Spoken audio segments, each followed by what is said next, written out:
আমার মা কতটা কষ্ট কইরা এই সংসারটা করাইছিল।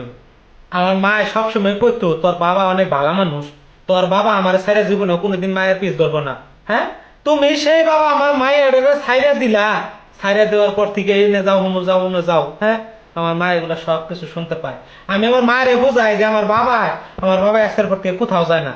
যেদিন থেকে তোমার বাসায় আমি মাইয়া এনে দিছি ওদিন থেকে আমি মায়ের কইছি যে আমার বাবা ভালো হয়ে গেছে, আমার বাবা কোথাও যায় না। হ্যাঁ, একটা অনুরোধ করি বাবা, কি? আখান দে মাকে বাপ বাড়িতে ফিরে ফিরে নিয়ে যায়। আমি এসব আমি চাই না, হ্যাঁ? এসব আমি সত্যি চাই না। কইতেছো তুমি? আমি এই যে তো মায়ের চাই। বাইরে দাও, তোর তেহার ব্যবস্থা করে দিতেছি। গাড়িওয়ালা দিয়ে গল্প দিয়ে দেবো, তো কে দিয়ে দেবো। আমি বুঝা পারি নাই আমি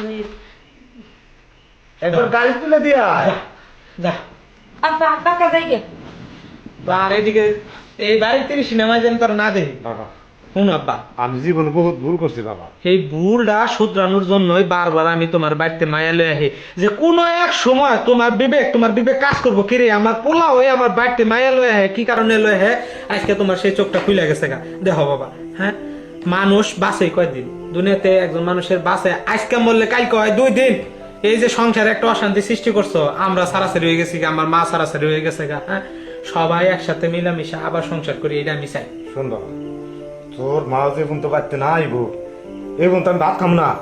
সত্যি কইতেছো এই তুমি? যে বললাম, আমি ওহানি নইতেছি। এখন যাবি তাড়াতাড়ি তোর মায়ের নিয়ে যাবি, তোর মায়ের নিয়ে একসাথে বয়ে ভাত খামু।